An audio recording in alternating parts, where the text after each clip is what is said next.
So you see, this Vanderwaals is a very wonderful scientist, and he did a lot of things. The intermolecular force known as the Vanderwaals force is also attributed to him.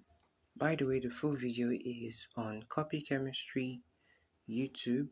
You just search for it and search for intermolecular forces, you'll find the full video. Right, so Mr. J.D. Vanderwaals helped us with these Vanderwaals forces, and the Vanderwaals forces is basically divided into two, which is the dipole-dipole interaction, and I'll explain it, and the London forces. So if you have your pen and notebook there, you can also do it this way. Let's do it together. London forces here, and then dipole-dipole interaction. This is the Vanderwaals force. So let's talk about the dipole-dipole interaction first off, okay? So the Vanderwaals forces is just a type of force that is divided into these two. And one thing about the Vanderwaals force is that it exists in your molecules, okay? They are very weak forces that exist in molecules. Both your dipole-dipole and the London, they are all weak.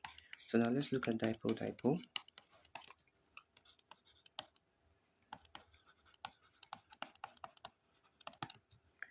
You could have this HCl interacting with another HCl molecule. I'm not using HF because if I were using HF, then it will be hydrogen bond. I hope you're drawing the differences now. So similarly, here you have your partially positive and your partial negative charge. So if they are not very electronegative, then, and they are also polar like this, you could have your dipole-dipole interaction, because this is like a dipole here, a dipole is formed here, and another dipole is formed here. So definitely you can have this kind of interaction between the H and the Cl, and between this other part to H and the Cl.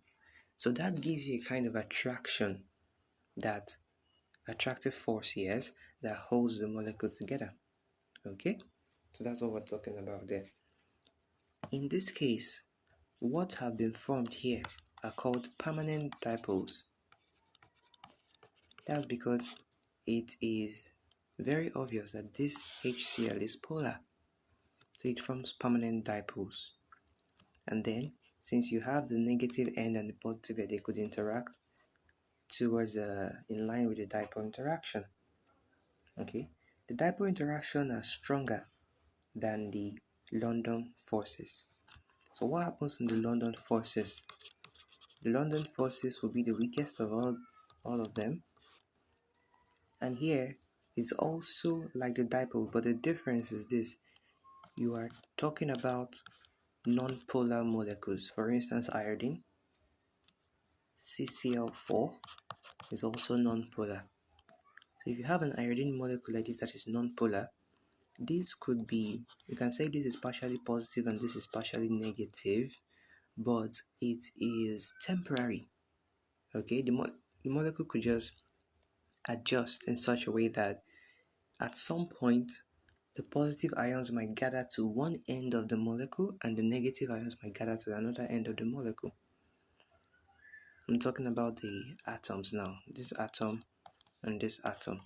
So if it gathers like that, then you can say that you have basically done you formed a dipole, yes, at that point, but then it is a temporary dipole. So in our temporary dipole now, if this sees another iodine molecule like this,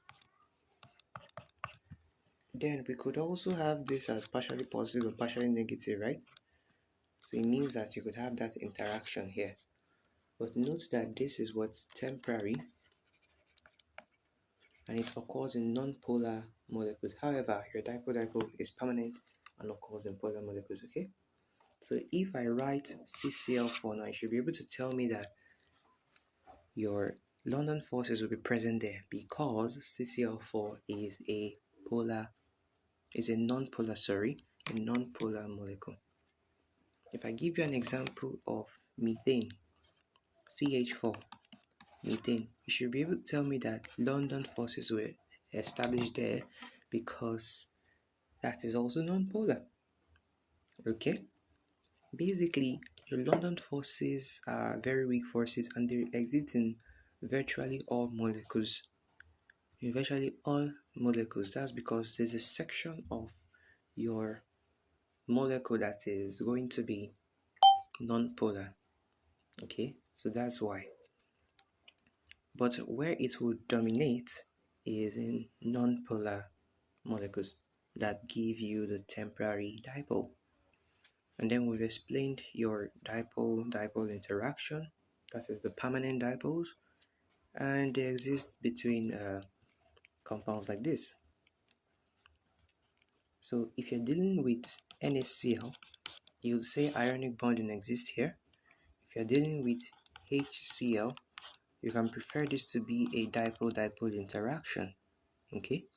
Yes. So if you have HCl, an atom like this of H combining with an atom of Cl to give you this molecule of HCl, you can say within this you could have your covalent bond. There could be a covalent bond there. Yes.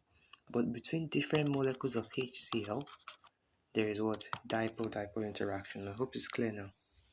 So that's how bonding works. If you have any question on bonding, I will be happy to answer them. So just leave them in the comments and then we'll look into them. Okay, so this is the summary of what bonding is about, and I think I've been able to touch like a good, basically all the very important areas at this level. And if you have further questions, then I'm happy to take them. So let me just know in the comments. All right, bye.